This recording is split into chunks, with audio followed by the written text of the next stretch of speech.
Hello dear students, you all are welcome with your favorite channel maths आसान है। And आज का हमारा जो टॉपिक है बहुत ही इंटरेस्टिंग होने वाला है, नया चैप्टर है।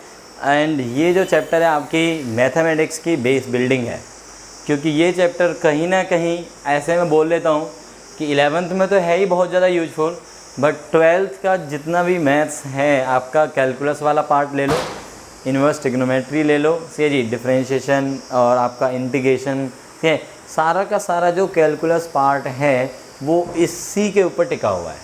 ठीक है, मतलब यदि ये करते हुए नहीं आएगा आपको 11th में, तो 12th में आप जस्ट इमेजिन कि आपका जो आधा सिलेबस है, आधा क्या, मैं शायद थोड़ा कम बोल रहा हूँ, आधे से भी ज़्यादा, मतलब 60% सिलेबस ट्रिग्नोमेट्री की बदौलत है।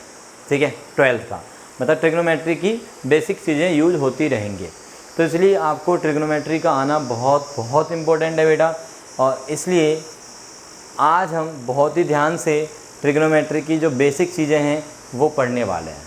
ठीक है, तो I think you all are ready for trigonometry. तो स्टार्ट करते हैं। तो ट्रिग्नोमेट्री को बिल्कुल सिंपल तरीके से स्टार्ट करने की कोशिश कर रहा हूँ मैं। तो ट्रिग्नोमेट्री कहीं ना कहीं आप देखोगे कि वो एंगल के साथ कनेक्टेड है। किसके साथ कनेक्टेड है? एंगल्स के साथ। जैसे कि आपने 10th में पढ़ा हुआ है थोड़ा बहुत पार्ट, ठीक है। तो कहीं ना कहीं थीटा हम यूज़ करते हैं, मतलब एंगल की बात करते हैं। तो फर्स्ट ऑफ ऑल हम बात करते हैं यहाँ पे एंगल की। क्या होता है एंगल? एंगल क्या होता है पहले उस बात को समझ लेते हैं। ठीक है, जनरली आप लोगों ने ये पढ़ा होगा कि जब दो रेज आपस में मिलती हैं, उनके इंटरसेक्शन पे ये जो है इसको हम एंगल कहते हैं। बिल्कुल सही पढ़ा है, छोटी बुक्स में, छोटी क्लासेस की जो बुक्स हैं उनमें ऐसे ही सिखाया जाता है बच्चों को, और आपने भी ऐसे ही सीखा है। ठीक है, बट अब हम एक कुछ डिफरेंट वे से इस चीज़ को सीखने वाले हैं। मैं कहता हूँ कि एंगल को क्रिएट करने के लिए एक ही रे चाहिए आपको, एक ही लाइन, एक ही रे या एक ही लाइन आपको चाहिए। तो कैसे बनेगा एंगल? देखें, चलो, तो मैं मान लेता हूँ कि वो जो रे है ना, वो जो रे है या वो जो लाइन है वो ये लाइन है। ठीक है, इट मीन्स यहाँ पे यदि हम डायग्राम में दिखाएं तो वो ये लाइन है। इसका ये वाला जो पॉइंट है जहाँ से मैंने इस पेन को पकड़ा हुआ है, ठीक है, ये पेन को पकड़ा हुआ है, ये इसका ये फिक्स पॉइंट हो गया। मतलब इस पॉइंट को आपने पकड़ के रखना है और इस लाइन को जस्ट रोटेट कर दो। रोटेट कर दिया, जो ये पहली लाइन थी वो इस पोजीशन पे थी और अब ये जो लाइन है वो इस पोजीशन पे है। तो अब मैं ये कहूँगा कि लाइन तो वही है, सिर्फ हमने क्या किया, उसको रोटेशन दे दिया। क्या दे दिया उसको? मैंने एक रोटेशन दे दिया। अभी फ़िलहाल मैंने एंटी क्लॉकवाइज रोटेट किया है। कौन सी डायरेक्शन में रोटेट किया है? एंटी क्लॉकवाइज डायरेक्शन में मैंने उसको रोटेट किया है। तो मुझे पुराना और नया से, पुराना यानी कि इनिशियल पोजीशन और नया मतलब जो न्यू पोजीशन, फाइनल पोजीशन है, उन दोनों के बीच में एक फिगर बनता हुआ नज़र आ रहा है। इस फिगर को ही हम क्या बोलते हैं? एंगल। और ये जो फिगर बना वो किसकी वजह से बना है? रोटेशन की वजह से बना है, हमने रोटेशन दी थी।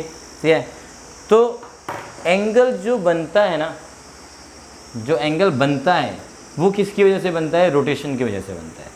यानी कि यदि रोटेशन नहीं होगा तो ऑब्वियसली एंगल क्या बोलोगे आप? ज़ीरो बोलोगे। एंगल बना मतलब वो ज़ीरो है। यदि मैं इस रे को उठा के सीधा ऐसे उठा के यहाँ पे रख देता हूँ बिना किसी रोटेशन के, मैंने इसको उठाया और यहाँ पे रख दिया, तो मैं क्या बोलूँगा? कितना एंगल बना? ज़ीरो एंगल बना। ज़ीरो एंगल यानी कि पैरेलल लाइंस के बीच में कितना एंगल होता है? ज़ीरो होता है। बट यदि मैं इसको रोटेशन देता हूँ, इस तरह से ला के खड़ा कर देता हूँ, तो रोटेशन हुआ, एंगल 90 बन गया। यहाँ पे ले आया मैं इसको, ये भी तो रोटेशन हो गया ना, 180। तो जहाँ पे भी रोटेशन होगा वहाँ पे आपको एंगल्स बनते हुए नज़र आएंगे। ठीक है, तो अभी फ़िलहाल हम ये देख लेते हैं कि दिस इज़ इनिशियल रे, and after a rotation this is final रे। ठीक है, इनिशियल और फाइनल के बीच में ये जो फिगर है, this figure is called angle. ठीक है, अब कुछ आप सोच रहे होंगे कि सर हमने एंटी क्लॉकवाइज रोटेट किया तो एंगल बना, बट यदि मैं क्लॉकवाइज रोटेशन दे देता हूँ, मैं इसको क्लॉकवाइज रोटेशन दे देता हूँ, तब भी तो ऐसा ही फिगर बनेगा। क्लॉकवाइज रोटेशन देने से भी ऐसा ही फिगर बनेगा कुछ। ठीक है, तो भी तो एंगल क्रिएट होगा, ये भी एंगल ही बनेगा ऑब्वियसली। बट क्योंकि यहाँ पे एक साइन कन्वेंशंस आ गई हैं, जैसे कि हम लोग क्या करते हैं, जब हम एक्स एक्सिस पे पॉइंट मार्क करते हैं, एक्स एक्सिस पे भी, तो हम बोलते हैं कि बीच में क्या ले लो, ओरिजिन। ओरिजिन के जो राइट साइड है वो पॉजिटिव, और ओरिजिन के जो लेफ़्ट साइड है वो नेगेटिव। ओरिजिन के राइट साइड में हम मूव करते हैं तो हम पॉजिटिव नंबर्स की तरफ मूव कर रहे हैं, और ओरिजिन से लेफ़्ट साइड की तरफ मूव कर रहे हैं तो हम नेगेटिव नंबर्स की तरफ मूव कर रहे हैं। तो पॉजिटिव नेगेटिव जो है वो क्या है, सिर्फ और सिर्फ साइंस को लेके कन्वेंशंस हैं कि हमें कन्वीनियंटली पता चल जाए कि हम लेफ़्ट में मूव कर रहे हैं या राइट में मूव कर रहे हैं with the help of positive और नेगेटिव साइंस। ठीक है। सो ऐसे ही यहाँ पे जब हम एंगल को एंटी क्लॉकवाइज लेंगे, एंटी क्लॉकवाइज, तो जो एंगल बनेंगे वो पॉजिटिव एंगल्स होंगे। कैसे होंगे वो, पॉजिटिव। और जब हम क्लॉकवाइज मूव करेंगे तो हमारे पास जो एंगल बनेंगे वो कैसे होंगे, नेगेटिव एंगल होंगे। ये डिफरेंस है एंटी क्लॉकवाइज और एंटी क्लॉकवाइज मतलब पॉजिटिव डायरेक्शन, और क्लॉकवाइज मतलब नेगेटिव डायरेक्शन एंगल के केस में। ठीक है जी, ये बात समझ में आ गई बच्चों, ये बात क्लियर है। ओके, नाउ इसको हम ऐसे बोल सकते हैं कि this is sense of angle.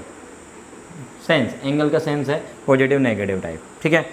Now अब हमारे पास जब हम किसी लेंथ की बात करते हैं, ध्यान से समझना, मान लो मैं ये बोल देता हूँ कि मेरा जो रूम है, या जिस रूम में आप बैठे हुए हैं, जिस रूम में आप बैठ के मैथ्स आसान है कि चैनल की वीडियो देख रहे हैं, ट्रिग्नोमेट्री पढ़ रहे हैं, उस रूम की कुछ ना कुछ लेंथ होगी भाई, उस रूम की कुछ ना कुछ लेंथ होगी। अब बच्चे बोल रहे हैं कि सर हम तो छत पे पढ़ रहे हैं, है ना, मैदान में खड़े होकर देख रहे हैं वीडियो। ठीक है भाई, उसकी भी तो कुछ लेंथ होगी, सही है। तो जहाँ भी हैं आप वहाँ पे कुछ ना कुछ पर्टिकुलर पैरामीटर्स बोल देता हूँ कि लेंथ होगी, ब्रेड्थ होगी। तो फॉर एग्जांपल मैं आपको कंसीडर कर रहा हूँ कि आप एक रूम में हैं, अपने प्यारे से रूम में, स्टडी रूम में, और उसकी एक लेंथ है। तो जो लेंथ है, क्या बोलोगे आप, मान लो कि मैं आपसे पूछता हूँ कि उस रूम की लेंथ बताओ, उस रूम की लेंथ बताओ, तो क्या आप आंसर करोगे उस रूम की लेंथ 5 किलोमीटर है?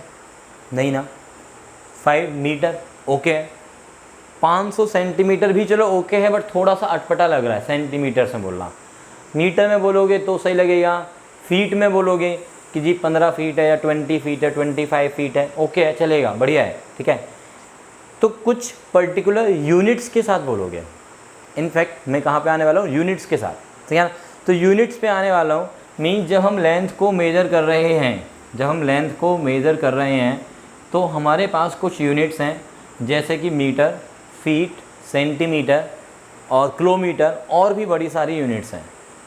तो हम अकॉर्डिंगली जहाँ हमें लगता है कि भाई बड़ा डिस्टेंस है, कि हम एक डिस्टेंस से मतलब एक प्लेस से दूसरे प्लेस पे जा रहे हैं, सपोज़ करो मैं दिल्ली टू फरीदाबाद जाता हूँ या दिल्ली टू हरियाणा जाता हूँ, तो मैं किलोमीटर्स में डिस्टेंस की बात करूँगा। बट यदि मैं एक रूम से दूसरे रूम में जा रहा हूँ घर में, तो मैं मीटर्स की बात करूँगा, सही। बट यदि मैं पेन की लेंथ की बात कर रहा हूँ तो मैं सेंटीमीटर्स में बात करूँगा इन जनरल। ठीक है। तो मीन्स जहाँ जैसा डिस्टेंस होगा वहाँ पे हम अकॉर्डिंगली अपनी जो यूनिट्स है वो ले लेते हैं। ठीक है। बट यूनिट को यदि दूसरी यूनिट में भी चेंज करना है तो उसके लिए भी हमारे पास रिलेशनशिप्स होते हैं, कि मीटर को सेंटीमीटर में करना हो, एक किलोमीटर को मीटर में, मीटर को सेंटीमीटर, सेंटीमीटर से मीटर में आना है, तो हर तरह के हमारे पास रिलेशंस हैं, हम कन्वर्जन भी कर सकते हैं। ठीक है। सिमिलरली अब हम यहाँ पे आते हैं, जब हम एंगल की क्रिएशन की बात कर रहे हैं कि एंगल बना रोटेशन से, बना किससे बना, रोटेशन से। किससे बनाया एंगल, रोटेशन से। तो अब क्वेश्चन उठता है कि कितना रोटेट किया आपने उस रे को या उस ऑब्जेक्ट को कितना रोटेट किया और कितना एंगल बना, हाउ मच, कितना एंगल बना। तो उस कितना को कंप्लीट करने के लिए हमारे पास क्या होनी चाहिए, यूनिट्स होनी चाहिए।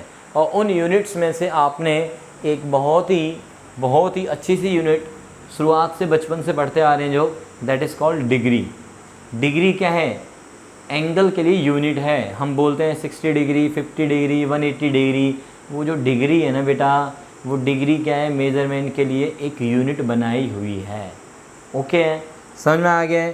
तो चलिए, तो अब हम करने वाले हैं units of measurement of angle,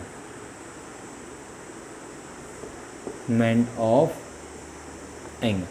तो एक सबसे जो पहली यूनिट है जो हमने ऑलरेडी बहुत सालों से पढ़ते आ रहे हैं, दैट इज़ कॉल्ड डिग्री। और 1 डिग्री यदि लिखना है तो 1 के ऊपर ये डिग्री वाला साइन हम लगा देते हैं, ठीक है। बट अब कुछ और यूनिट्स पढ़ने वाले हैं, क्योंकि ऑब्वियसली हम नई क्लास में हैं तो नया तो कुछ ना कुछ तो पढ़ेंगे ना। तो कुछ नई यूनिट्स हैं और उनमें जो यूनिट्स है डिग्री के साथ साथ वो है minutes, and the third one is second. Minute क्या है? 1 मिनट, 1 के ऊपर एक डैश, 1 के ऊपर एक डैश वाला साइन 1 मिनट। सेकंड के लिए 1 के ऊपर डबल डैश, 1 के ऊपर double dash, this is second. And ये तीनों की तीनों यूनिट्स का जो सिस्टम है, इन तीनों यूनिट्स का जो सिस्टम है that is called degree system, degree major system, degree major system. ये पूरा एक सिस्टम का बन जाता है, पूरे एक सिस्टम बनाता है इन तीनों को मिलके, ठीक है। That is called degree major. मतलब जब हम डिग्री में मेजर कर रहे होते हैं और डिग्री में जब हम कुछ डिग्रीज़ के बाद हम देखते हैं कि जो डिग्री आई वो हाफ डिग्री रह गई या हाफ से भी कम रह गई, मतलब 1 से कम डिग्री जो होगी उसको फिर हम मिनट्स में कन्वर्ट कर देते हैं, और 1 मिनट से भी कम हो गया तो फिर उसको हम सेकेंड्स में कन्वर्ट कर देते हैं। जैसे टाइम की बात कर लो यार, मान लो 2 घंटे पूरे नहीं हुए बट 1 घंटे से ज़्यादा हो गया टाइम, तो आप क्या बोलोगे कि 1 hour something minutes, some minutes से 15 मिनट्स, और मिनट्स भी उसमें कंप्लीट नहीं हुआ, बीच में रुक गया, 16th मिनट कंप्लीट नहीं हुआ, 15 और 16 के बीच वाला रह गया बीच में, तो आप बोलोगे 1 आवर 15 मिनट्स सम सेकेंड्स, सम मतलब से 35 सेकेंड्स। Are you getting? तो ऐसे ही जब डिग्री से चलते हुए एक पर्टिकुलर टाइम, मतलब पर्टिकुलर डिग्री कंप्लीट नहीं होगी, जैसे 36 डिग्री कंप्लीट हुए और 37th नहीं हो पाया, तो 36 डिग्री के बाद मिनट्स आ जाएगा, तो मिनट्स कंप्लीट नहीं हुए तो फिर सेकंड्स आ जाएगा, क्योंकि इनका भी आपस में एक रिलेशनशिप है। क्या रिलेशनशिप है? कि 1 डिग्री जो होता है वो 60 मिनट्स के इक्वल होता है, एंड 1 मिनट जो होता है वो 60 सेकेंड्स के इक्वल होता है। 1 degree 60 minutes and 1 minute is 60 seconds, ये इनका आपस में रिलेशनशिप भी है, ठीक है ना। अब है दूसरा सिस्टम। दूसरा सिस्टम कहलाता है सर्कुलर सिस्टम, सर्कुलर मेजर, और इसको हम बोलते हैं, इसी का नाम है रेडियन मेजर। इसमें हम एक यूनिट डिफाइन करते हैं दैट इज कॉल्ड रेडियन। क्या बोलते हैं इसको हम बेटा? रेडियन। 1 रेडियन, रेडियन जो यूनिट है हमारे पास, this is one of the unit, ठीक है। 1 रेडियन, 1 रेडियन को हम ऐसे लिखेंगे 1 के ऊपर C, और 1 के साथ कोई भी साइन मत लगाओ, तो जो एंगल है, जहाँ एंगल का डिस्कशन हो रहा है, और मैंने उस एंगल के लिए कोई सिंबल नहीं दिया, ना 1 के ऊपर C दिया, डिग्री दिया, मिनट दिया, सेकंड, कुछ भी नहीं दिया। जैसे फॉर एग्जांपल मैं लिख देता हूँ साइन थीटा में थीटा के प्लेस पे 2, साइन थीटा में थीटा के प्लेस में मैंने 2 लिख दिया, तो अंडरस्टूड रहेगा कि यदि एंगल में कोई भी यूनिट नहीं ली गई है, एंगल पे कोई भी यूनिट नहीं ली गई है, डिग्री, मिनट, सेकेंड, रेडियन कुछ भी नहीं लिया गया है, तो वो जो एंगल है बेटा अंडरस्टूड रहेगा कि वो एंगल रेडियंस में है। ध्यान रखना, वो एंगल किस में है? रेडियंस में। तो स्पेशली जब हम डिग्री में लिख रहे होते हैं, ध्यान करो बच्चों, तो बहुत बारी आप क्या करते हो कि डिग्री नहीं लगाते हो, बट अब 11th में ऐसा नहीं चलेगा। जब आप 10th में थे तो अंडरस्टूड था कि चलो डिग्री में ही चल रहा है, बट अब 11th में अंडरस्टूड क्या रहता है कि वो जो एंगल है वो किस में है? रेडियंस में, यदि आप डिग्री नहीं लगाओगे। तो इसलिए बेटा यदि आप एंगल को डिग्री में लिख रहे हो तो डिग्री वाला सिंबल लगाना ज़रूरी है, ठीक है। नहीं लगाओगे तो आपका एंगल किस में कंसीडर किया जाएगा? रेडियंस में, ठीक है।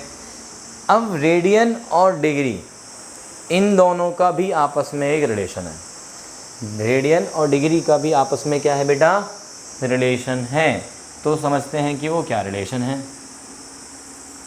तो एंगल जो है हमारे रेडियन और डिग्री, उनका रिलेशन, तो उनका रिलेशन क्या है? Relation is pi radians. Pi radians is equals to 180 degree. A beautiful relation between radian and degree is pi radians की जो वैल्यू है वो 180 डिग्री के इक्वल है। अब यहाँ बच्चे बहुत ज़्यादा मिस्टेक करते हैं। वो आज से ही ये कहना शुरू कर देते हैं, जैसे उनको पता चलता है, टीचर बताता है कि बेटा पाई रेडियंस की वैल्यू 180 डिग्री होती है, तो वो ये कहना शुरू कर देते हैं कि पाई की वैल्यू 180 हो गई जी। पाई की वैल्यू 180 नहीं हुई है भाई डियर, मैं क्या बोल रहा हूँ ध्यान से सुनो। पाई रेडियंस की वैल्यू 180 डिग्री हुई है। पाई की वैल्यू 180 नहीं हुई है, पाई रेडियंस की वैल्यू 180 डिग्री हुई है। ठीक है, नहीं समझे आप, बात नहीं समझे ना, कोई नहीं, ध्यान से सुनो। 1 मीटर की वैल्यू कितनी होती है सेंटीमीटर्स में बताओ। 1 मीटर होता है 100 सेंटीमीटर होता है। यहाँ कितना लिखा हुआ है नंबर 1, यहाँ नंबर लिखा हुआ 100। ठीक है, तो क्या 1 की वैल्यू 100 बोलोगे? क्या आप 1 की वैल्यू 100 बोलोगे? नहीं ना। 1 की वैल्यू और 100 इक्वल होने के लिए बीच में कौन आ रहे हैं? यूनिट्स आ रही हैं। कौन आ रही है? यूनिट्स। 1 और 100 कब इक्वल है? जब 1 के साथ मीटर है और 100 के साथ क्या है? सेंटीमीटर है। इसी तरह से पाई और 180 इक्वल नहीं है। पाई के साथ क्या है? रेडियंस है, और 180 के साथ क्या है? डिग्री है। पाई की जो वैल्यू है वो आपकी वही है बेटा 3.14, और जिसे आप बोलते हो 22/7। मतलब ऐसे बोल लो रफली कि 3 पॉइंट समथिंग रेडियंस मिला के 180 डिग्री के इक्वल हो जाते हैं। जैसे 1 मीटर 100 सेंटीमीटर 1 मीटर 100 सेंटीमीटर्स के इक्वल होता है, ऐसे ही 3 रेडियंस बहुत रफ में मैं बोलूँ तो 3 रेडियंस मान लेता हूँ रफली। 0.14 भी है साथ में, बट एक रफली आइडिया देना चाहता हूँ मैं तुम्हें। तो 3 रेडियंस यदि मैं मान लेता हूँ यहाँ पे रफली, और यहाँ पे मैं 180 मान लेता हूँ डिग्री, तो 3 को डिवाइड करो तो 60 आता है। मतलब जो 1 रेडियन होगा वो कहीं ना कहीं 60 डिग्री के आसपास होगा। ऑब्वियसली 60 से कुछ कम होगा, क्योंकि 0.4 भी आएगा ना डिवाइड में। Are you getting? 0.14 are you getting? तो 60 से थोड़ा कम होगा, वो 60 से थोड़ा कम होगा, 57 58 के आसपास आएगा, उनके बीच में। ठीक है, तो हमारे पास जो 1 रेडियन है वो 57 डिग्री के आसपास की वैल्यू होगी, कहीं ना कहीं 57 आएगा, 57 डिग्री सम, और साथ में आएगा मिनट्स और सेकेंड। ठीक है, तो मीन्स ये हुआ कि रेडियन बढ़ा या डिग्री बढ़ी है? रेडियन बढ़ा या डिग्री? मीटर बढ़ा या सेंटीमीटर? जब 1 मीटर कब मिलता है? जब 100 सेंटीमीटर्स इकट्ठे हो जाते हैं ना। 100 सेंटीमीटर्स जब इकट्ठे हो जाते हैं तब जाके 1 मीटर बनता है। ऐसे ही जब 57 डिग्रीज इकट्ठे हो जाएंगे तब जाके 1 रेडियन को वो कंप्लीट कर पाएंगे। तो कौन सा बड़ा हुआ? रेडियन बड़ा हुआ ना। 1 रेडियन को बनाने के लिए 57 डिग्रीज की ज़रूरत है, साथ में थोड़ा और भी आएगा। 57 तो मैं एक रफली बोल रहा हूँ, ठीक है ना। तो 57 डिग्री की ज़रूरत होगी मिलके, तब जाके हमें 1 रेडियन प्राप्त होने वाला है। जैसे 100 सेंटीमीटर मिलके 1 मीटर बनाते हैं तो मीटर बड़ा होता है, ऐसे ही रेडियन जो है वो बड़ी यूनिट है। किससे? डिग्री से। और डिग्री किससे बड़ा है? मिनट से। और मिनट किससे बड़ा है? सेकंड से। ठीक है, तो ध्यान रखें, नोट करके लिख लें कि जो 1 रेडियन है वो 1 डिग्री से बड़ा है, क्योंकि वो 57 डिग्री जब मिलेंगे तब जाके वो 1 रेडियन कंप्लीट होगा। ठीक है, तो 1 radian is bigger than 1 degree. ठीक है, अब ये जो कन्वर्जन वाला रिलेशन है, ये तो रिलेशन आ गया ना, और इससे हम कन्वर्ट कर सकते हैं किसको? रेडियंस को डिग्रीज में, और डिग्रीज को रेडियंस में। ठीक है, तो देखते हैं अब कन्वर्जन। अब हम देखेंगे कन्वर्जन, सीखेंगे हम, सीखेंगे अब conversion between radian and degree. Conversion between radian and degree. Degree से मतलब डिग्री मेजर और रेडियन से मतलब रेडियन मेजर सिस्टम, ठीक है। तो हमारे पास पाई रेडियंस की वैल्यू 180 डिग्री बेटा, तो 1 रेडियन की वैल्यू कितनी आएगी 180 अपॉन में पाई डिग्रीज। और यदि मैं यहाँ से 1 डिग्री की वैल्यू निकालना चाहूँगा तो क्या आएगा पाई बाय 180 रेडियंस। ये जो दो रिलेशंस हैं ये हमारे अच्छे वाले रिलेशंस हैं। अच्छे इन द सेंस कि इनका यूज़ करके अब आप बड़े आराम से कन्वर्जन कर सकते हो, ठीक है। तो चलिए पहले सीखते हैं कि डिग्री मेजर से पहले डिग्री मेजर से रेडियन मेजर में आते हैं, ठीक है। तो सिंपल सा एग्जाम्पल्स के साथ स्टार्ट करते हैं। सपोज़ करो मेरे पास 30 डिग्रीज है और उसको मुझे रेडियंस में कन्वर्ट करना है। 30 डिग्रीज को मुझे रेडियंस में कन्वर्ट करना है। तो मेरे पास रिलेशन क्या है कि 1 डिग्री की वैल्यू पाई बाय 180 रेडियंस है, यही तो रिलेशन है। तो 30 डिग्री की वैल्यू क्या होगी 30 से इधर मल्टीप्लाई हो गया तो 30 डिग्री हो गया ये, तो 30 से इधर भी मल्टीप्लाई कर दो तो ये रेडियंस में आ गया। तो कितना आ गया पाई बाय 6 रेडियंस। तो 30 डिग्री की वैल्यू पाई बाय 6 हो गई। और रेडियन के लिए यदि आप रेडियन वाला सिंबल नहीं भी लगाएंगे तो भी एंगल रेडियंस में कंसीडर किया जाएगा, ओके। तो आप सिंपली पाई बाय 6 भी लिखेंगे तो भी चलेगा, ओके। अच्छा ये तो हो गया सिंपल डिग्री। अब डिग्री के साथ मिनट्स भी आ जाए, मान लो सपोज़ कर देता हूँ मैं 25 डिग्री 12 मिनट्स। 25 डिग्री 12 मिनट्स है। इस पूरे को किस में कन्वर्ट करना है बेटा रेडियंस में कन्वर्ट करना है, कन्वर्टेड इनटू रेडियंस। तो 25 डिग्री को तो हमारे पास कंप्लीट डिग्री है। ये जो मिनट्स हैं सबसे पहले क्या करेंगे हम डिग्री मिनट्स और सेकंड्स भी आ जाए मान लो, तो उन सब को ना पहले डिग्री में कन्वर्ट कर लो। जब वो डिग्री में वैल्यू पता चल जाएगी सीधा रिलेशन लगाएंगे 1 डिग्री इतना होता है रेडियंस में, तो जितने भी वो डिग्री होगा उतने से मल्टीप्लाई कर देंगे बोथ साइड्स, तो हमारा रिलेशन आ जाएगा किसमें रेडियंस में। Got it. तो अब सबसे पहला काम क्या करने वाला हूँ मैं इस पूरे को डिग्री में चेंज करने वाला हूँ। तो 25 डिग्री तो है ही कंप्लीट, साथ में एडिशन में क्या आ रहा है 12 मिनट्स। तो एडिशन में आ रहा है मतलब प्लस करेंगे हम, क्योंकि 1 मिनट की वैल्यू 1 डिग्री की वैल्यू 60 मिनट्स होती है। तो 1 मिनट की वैल्यू हो जाएगी 1 अपॉन में 60 डिग्रीज हो जाएगी ना। तो 12 मिनट्स की वैल्यू क्या हो जाएगी 12 बाय 60 डिग्रीज। तो ये पूरा का पूरा किस में कन्वर्ट हो गया आपका डिग्री में। So that this becomes 125 plus 1 126 by 5 degrees, okay. अब 1 डिग्री की वैल्यू ये है तो इतने डिग्री की वैल्यू दिस डिग्री मतलब 1 डिग्री को कन्वर्ट कर दो पाई बाय 180 और साथ में क्या लगा दो अब रेडियंस, ठीक है। ये डिग्री था और ये रेडियंस में आ गया, क्यों क्योंकि मैं 1 डिग्री की वैल्यू डाल दिया है। अब कुछ कैंसिल हो रहा है देख लो यार ज़रा, कैंसिल हो रहा है क्या 2 से ही कैंसिल हो रहा है 263 और 2 9 से भी कैंसिल हो रहा है ये 10 और ये 9 7 जा हो रहा है। तो हमारे पास क्या आ गया 7 पाई ऊपर आया, नीचे क्या आया 50 और ये हो गया हमारा रेडियंस।